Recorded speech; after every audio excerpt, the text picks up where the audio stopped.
બોડેલી નગરપાલિકાના ઢોકલિયા વિસ્તારમાં આવેલી એક કોતરને લઈને વિવાદ વકર્યો છે। ત્યાં ગંદકી છે, ગંદકીનું સામ્રાજ્ય હોવાના કારણે સ્વચ્છતા અંતર્ગત પ્રાધાન્ય આપવામાં આવે, એટલે કે સ્વચ્છતા થાય તે લોકોની માંગ ઉઠી છે। બોડેલી નગરપાલિકાના ઢોકલિયા વિસ્તારમાંથી પસાર થતી હરખેલી કોતરની આસપાસમાં આવેલા રજાનગર અને તેની સામે વર્ધમાનનગર તથા દિવાન ફળિયાના લોકોને અવરજવર કરવા માટે બનાવેલા 5 ફૂટ પહોળો આરસીસીનું નાળું 2022માં ચોમાસા દરમિયાન વરસાદી પાણીના પ્રવાહને લઈને તૂટી જવા પામ્યું હોય।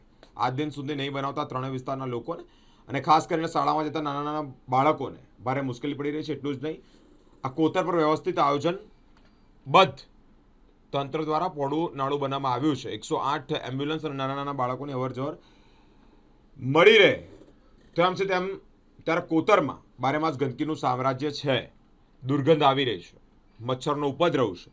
તમામ બાબતે આ પ્રશ્નોનું નિરાકરણ આવે તેવી લોક માંગ પણ ઉઠવા પામી છે। હા, જો અમે એવું કહેવા માંગીએ છીએ કે નારું આખો પુલ બનાવવાનો છે। પુલના માથે અમારે બધી સગવડ તમે કહેતા હોય તો અમે કરી શકશું। અમારે જે વોટિંગ આવશે, વોટિંગ વાળાને આપશું, જે કામ પૂરું કરશે એને અમે વોટિંગ આપવાના છે। અને અમારું નારું મોટું બનાવવાનું છે। પોરાસમાં તકલીફ છોકરાઓને પડે છે, સ્કૂલ વાળા છોકરા જાય છે આવે છે અને બધા બૈરા પાછળ છે, એમને તકલીફ પડે છે। એટલે અમે તમને એટલી માંગણી કર કે કોઈ બી આવો વોટિંગમાં, પણ અમારે વોટિંગ આપવાના જ છે તમને, પણ અમારા કામ કર્યા પછી તમારું કામ। અને ચોમાસામાં બહુ તકલીફ પડે છે, જે પાણી ભરાય એટલે પબ્લિક છે ને બિચારી કઈ દોડી શકે ના, આ પાણીનો જ ભરાવા થઈ જાય તો રોડ ઉપર દોડવું પડે, આ ખેતરો કૂદીને જવું પડે છે। એવો અમારે કહેવાનું છે, બીજું કાંઈ નહીં કહેવાનું, બસ આટલું જ છે। આટલી અમારી માંગણી છે તમારા પાસે। ઢોકલિયા ગામની અંદરથી પસાર થતી આ હરખલી કોતર વર્ષો જૂનો આ પ્રશ્ન છે અહીંના સ્થાનિક લોકોનો।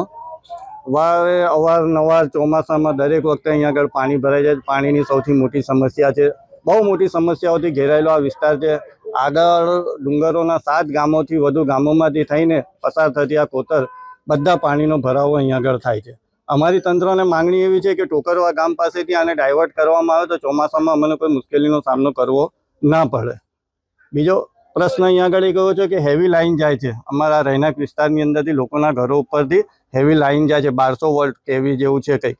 એના માટે પણ અમે પંચાયત સ્તરેથી રજૂઆત કરી, જીઈબીમાં રજૂઆત કરી, દરેક જગ્યાએ લાગતા વળગતા અધિકારીઓના વિભાગોમાં રજૂઆતો કરી, પણ આજ દિન સુધી એનું કોઈ નિરાકરણ નહીં આવ્યું।